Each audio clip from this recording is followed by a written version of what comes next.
नमस्कार. कथासागरमध्ये सगळ्यांचं स्वागत. आज मी तुम्हा सगळ्या मराठी लोकांना अननोन अशी राणी, जिचं नाव आहे फुलेश्वरी किंवा परमेश्वरी देवी, तिचं ही आहे आसामची राणी. आता आसाम पण पूर्वीच्या नॉर्थ ईस्ट होता आणि ओहम घराणं तिथे जे होतं त्याची ही पहिली राणी. तिच्या शिक्क्यावर असे शब्द आहेत की आसाम में पहिली तरह की. आज का बरं तिची मला आठवण आली? तुम्हा सगळ्यांसाठी मी अशा देवीची किंवा अशा परमेश्वरी कोणीतरी निर्माण व्हावी म्हणून मी देवीकडे उपासना केली. का बरं? तुमच्या माझ्यापैकी प्रत्येकीने नवरात्रामध्ये 9 दिवस उपासना केली. ही देवीची, शक्तीची, दुर्गा देवीची, महिषासुराचा वध करणाऱ्या देवीची उपासना होती. यासाठी कोणी मग 9 दिवस उपास केले, कोणी 9 दिवस अनवाणी पायाने चाललं, कोणी घरात देवाजवळ 9 दिवस समयी तेवत ठेवली, कोणी 9 कुमारिकांची पूजा केली, कोणी गरबा खेळला, कोणी आणखीन काही. ही सगळी उपासना होती आपल्याला ताकद, शक्ती दुर्गा देवीसारखी प्राप्त व्हावी म्हणून. म्हणजे आपले अंतर्गत जे 9 दोष आहेत किंवा त्याला आपण म्हणूया की शत्रू आहेत, मदमोह काम मत्सर, तुम्हाला सगळ्यांना माहीत आहे, लोभ, त्याच्यावर आपल्याला विजय मिळवता यावा. आणि अर्थात राष्ट्राय स्वाहा, राष्ट्र प्रथम, याप्रमाणे राष्ट्राचे जे अंतर्गत आणि बाह्य शत्रू आहेत त्या शत्रूंवर मात करण्याची ताकद आपल्यामध्ये आली पाहिजे. कारण सेना आहे, म्हणजे सेनेचं कोणतंही दल असून देत, नौदल, एअरफोर्स किंवा पायदळ किंवा पोलीस असून देत, आपले ते एकटं काहीच करू शकणार नाही आहेत जोवर तुमच्या माझ्यापैकी प्रत्येकजण सैनिक, प्रत्येकजण युनिफॉर्ममधला माणूस होणार नाही तोपर्यंत. आणि आपल्यामध्ये कदाचित इच्छा असते, पण प्रेरणा जागवणारी आणि प्रत्यक्ष कृती करायला लावणारा नेता कोणीतरी हवा असतो. आणि म्हणून मला आज फुलेश्वरीची आठवण आली. कोण आहे ही फुलेश्वरी? आपण ते जरूर बघून घेऊया. आणि अर्थातच फुलेश्वरी देवी हिची ओळख करून घेतल्यानंतर आपण देवीला प्रार्थना करूया की अगं एकच काय, आमच्यापैकी प्रत्येक जण फुलेश्वरी व्हायला तयार आहेत. चला आधी आपण फुलेश्वरी कोण आहे हे बघून घेऊया आणि मग पुढे जाऊया. ही आहे राणी फुलेश्वरी, आसामची राणी, जिला राजा बोर ही पदवी दिली गेली. हाच तो नॉर्थ ईस्ट. आज जरी हा वेगवेगळ्या राज्यात विभागलेला असला तरी पूर्वी इथे एकच राजे होते आणि ते म्हणजे ओहम. या ओहम घराण्यानी ना मुघल, ना तुर्क, ना अफगाण, ना इंग्रज यांना नॉर्थ ईस्टमध्ये पाऊल ठेवून दिलं. याचं कारण ही राणी फुलेश्वरी. केवळ राजे नव्हे, अख्खी प्रजा युद्धोत्सुक बनवली. सामान्यातला सामान्य माणूस आक्रांताच्या विरुद्ध उभा राहिला. जे काम चंद्रगुप्त मौर्य घडवण्यात आणि सारी प्रजा युद्धोत्सुक बनवण्यात आचार्य चाणक्य यांनी केलं आणि चंद्रगुप्त मौर्य ग्रीक यांना रोखलं, तेच काम नंतरच्या काळात मग बाप्पा रावळ आणि अर्थात हरित ऋषी यांनी तेच काम केलं. 300 वर्ष मुघल आणि तुर्कांना पाऊल ठेवून दिलं नाही. सारी प्रजा युद्धोत्सुक झाली. अर्थातच हे काम सोपं नक्कीच नव्हतं. मात्र नंतरच्या काळामध्ये हेच काम केलं रामदास स्वामींनी. दास डोंगरी राहतो, चिंता विश्वाची वाहतो, असं म्हणत त्यांनी पार हिमालयापर्यंत प्रवास केला. जागोजागी हनुमानाची मंदिरं बनवली. शक्ती, ताकद, सामर्थ्य यांचं महत्त्व प्रजेला पटवून दिलं आणि सारी प्रजा युद्धोत्सुक झाली. आणि मग बाल शिवाजी महाराज झाले. अर्थातच नंतरच्या काळात जेव्हा राजेच उरले नाहीत त्यावेळेला मग हे काम केलं साधू संतांनी. मग ते चिमटेधारी साधू असोत, नागा साधू असोत, अयोध्या आणि मथुरा याचा लढा त्यांनी सुरू ठेवला. अनेक साधू संत लाखोंच्या संख्येने तर मेलेच मेले, शहीद झाले देशासाठी, देवासाठी, धर्मासाठी. तसंच त्यांनी सारी प्रजा युद्धोत्सुक केली. अगदी ब्रिटिशांशी सुद्धा यांनी लढा दिला. असे हे असंख्य साधू, ज्यांचं नावही आपल्याला फारसं माहिती नाही, असे नागा साधू किंवा चिमटेधारी साधू. मग असं झालं की कोणी राजाच उरला नाही, सारी प्रजा पुढे आली, प्रजेतून नेतृत्व पुढे आलं. याच्यापैकी ही तुम्हाला सर्वांना माहिती असलेली ही जोगसिंग आणि अर्थात राम प्यारी यांची जोडी. या जोडीने तैमूरसारख्या अत्यंत क्रूर अशाला अक्षरशः दिल्लीतून 3 वर्षात पळवून लावलं. तैमूर आपल्या देशात चक्क पळून गेला ते यांनी केलेल्या कामामुळे. ही जी राणी फुलेश्वरी किंवा परमेश्वरी आहे ती मूळची, तिचा जन्म शिवसागर जिल्ह्यामध्ये कुळगाव येथे झाला. तिचं पहिलं नाव होतं फुलमती आणि त्यावेळच्या प्रथेप्रमाणे ही नट किंवा या जमातीची नर्तकी हे ह्यांचं घराणं.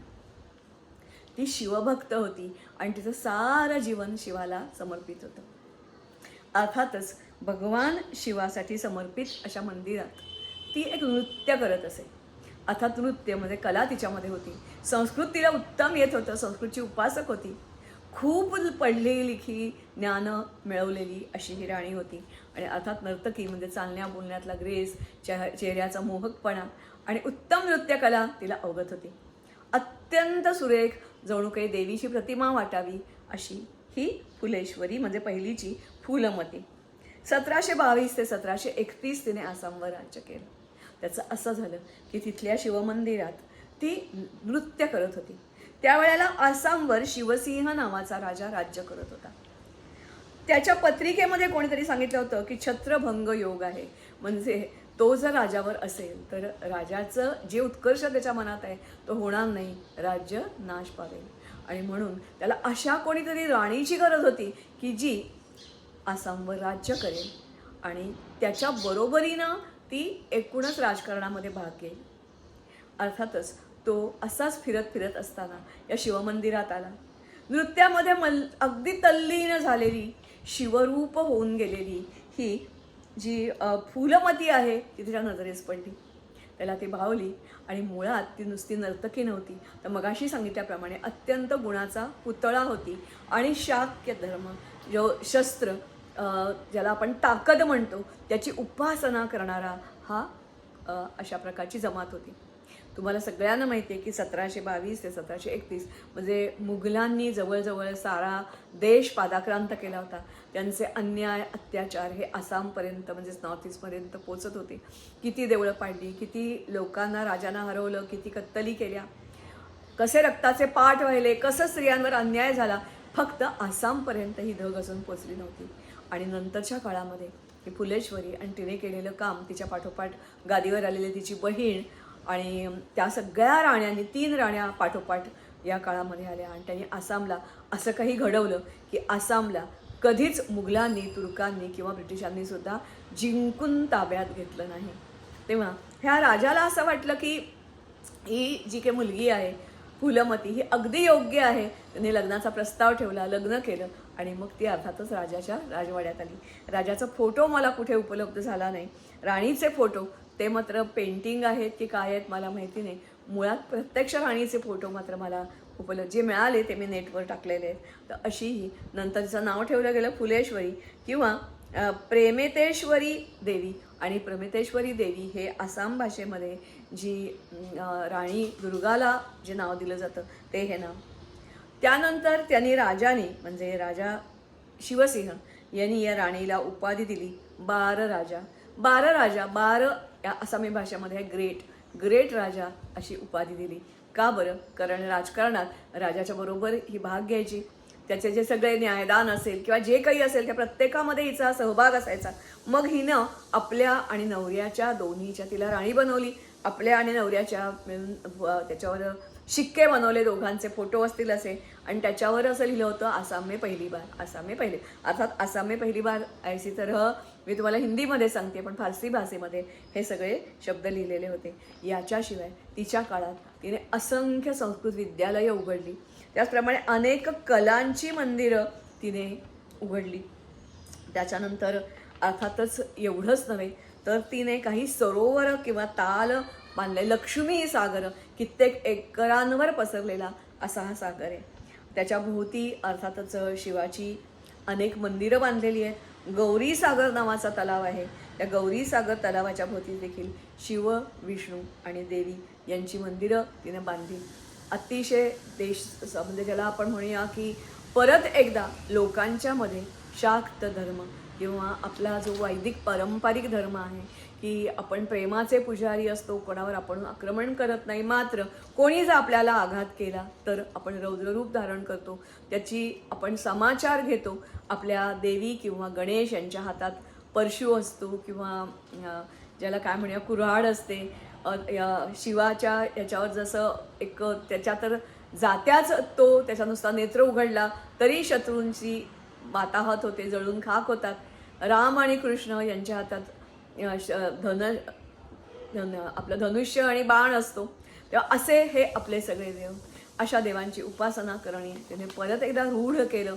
जे राजाला कदाचित शक्य झालं नसतं हे सगळं तिनं केलं.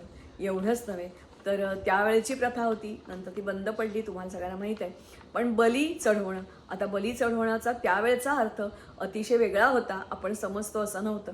पण त्यावेळेला एकच तिची चूक झाली, ती म्हणजे क्षुद्रांना तिने शाक्य मंदिरात दुर्गा पूजेला बोलवलं. ते थोडेसे नाराज झाले, पण तरीसुद्धा अतिशय समर्थपणे तिने 9 वर्ष म्हणजे 1722 ते 1731 असं राज्य केलं. ही होती राणी फुलेश्वरी किंवा राणी परमेश्वरी. तिथला ओहम राजा शिवसिंह याची ही पत्नी. अर्थातच तिच्या मृत्यूनंतर मग तिच्या मुलांनी तिचा पुतळा पण उभा केला होता. तिची सख्खी बहीण, ती खरं तर लग्न झालेली होती, तिला मुलं बाळं होती, तरीही हिचीच गादी पुढे चालवायला पाहिजे म्हणून राजाने तिला चक्क पळवून आणलं, तिच्याशी लग्न केलं. तिनेच आपल्या बहिणीची प्रथा पुढेही सुरू ठेवली. आणि आसाम हा अशा प्रकारे प्रत्यक्ष दुर्गा देवीचं रूप घेऊन त्याच्यातला प्रत्येक घटक, म्हणजे मला असं वाटतं की अशा अनेक कथा तुम्हाला सांगता येतील की कसा खिलजी चालून आला तेव्हा कसा पराभव केला वगैरे सांगता येतील. पण अशी ही फुलेश्वरी, मला असं वाटते, मी म्हटलं ते तुम्हाला आता पटलं असेल की परत एकदा आपल्या सगळ्या समाजामध्ये लढाऊ बाणा, लढाऊ वृत्ती सेनेमध्ये, मग ते कोणतं का असेना, तुम्ही NDA मार्फत जा, IMA मार्फत जा, OTA मार्फत जा, किंवा आता जी एक नवीन योजना काढलेली आहे त्याच्यामार्फत जा, शिपाई साधा म्हणून जरी गेलात तरी हरकत नाही. पण तुम्हाला आजकाल पुन्हा एकदा शक्तीची उपासना गरजेचं आहे. ज्यांना ते शक्य नाही आहे तरी आहात तिथून काही ना काही शस्त्र चालवायला किंवा किमान आपल्याला आपलं रक्षण करण्याची ताकद देवी कशी देईल अशा कला शिकायला हव्या. असो ही राणी. आधी या थोडेसे राणीचे फोटो बघूया आणि मग एक छोटंसं तुम्हाला आवाहन करणार आहे ते करून आपण थांबूया. हीच ती राणी फुलेश्वरी किंवा प्रेमतेश्वरी देवी, पहिली फुलेश्वरी. हा तिच्या दरबार राजा राणी असा हा फोटो आहे, पेंटिंग आहे. पेंटिंग असण्याची दाट शक्यता आहे. राजा आणि राणी, राजा जे आपण म्हटलं तर शिवसिंह आणि त्याची ही अत्यंत लाडकी अशी ही फुलेश्वरी देवी. हा तिचा अर्थातच काढलेलं पेंटिंग असावं असं दिसतं आहे. तिने बांधलेले जे 2 तलाव, त्याच्यातला पहिला लक्ष्मी सागर, तो हा लक्ष्मी सागर. आणि लक्ष्मी सागरच्या भोवती अर्थातच तिने बांधलेली देवळं ही तुम्हाला दिसत आहेत. ही देवळं बांधणं ही त्या काळची गरज होती. त्याचबरोबर तिने एक दुसरा सागरही बांधला जो कित्येक एकरावर पसरलेला आहे. तो आहे गौरी सागर तलाव. आजही तो तलाव आहे आणि आसामची पाण्याची गरज तो भागवतो. तुम्हाला दिसतं आहे की केवढा मोठा खरोखरी सागर वाटावा एवढ्या पर्वतीय भागात. आसाम असं नाही आहे नाव, तर असम आहे, ज्याची भूमीच समतल नाही आहे. जिकडे तिकडे चढ उतार, डोंगर, टेकड्या, त्या भागामध्ये एवढा तलाव बांधणं आणि त्याच्याभोवती मी म्हटल्याप्रमाणे शिव, विष्णू आणि देवी या तिन्हांची मंदिरं बांधली असा हा परिसर. तर आपण आता आणखीन थोडं जाणून घेऊया. 9 दिवस नवरात्राचे आणि दसरा विजय मिळवण्याचा, साजरा करण्याचा दिवस. मी असं गृहीत धरून चालते की 9 दिवसाच्या उपासनानंतर तुम्ही दसरा साजरा केलात म्हणजेच तुमच्यामध्ये जागृत झालेल्या शक्तीचा तुम्ही उत्सव साजरा केलात. फुलेश्वरी देवीला ऐकल्यानंतर तुम्हाला अधिक या गोष्टीची जाणीव होईल की आपल्याला आता नेमकं काय करायचं आहे. देशातली परिस्थिती कशी आहे मी सांगायची गरज नाही आहे. मात्र अशी एक नव्हे तर माझ्या काय म्हणूया पोतळीमध्ये अशा 143 राण्या आहेत.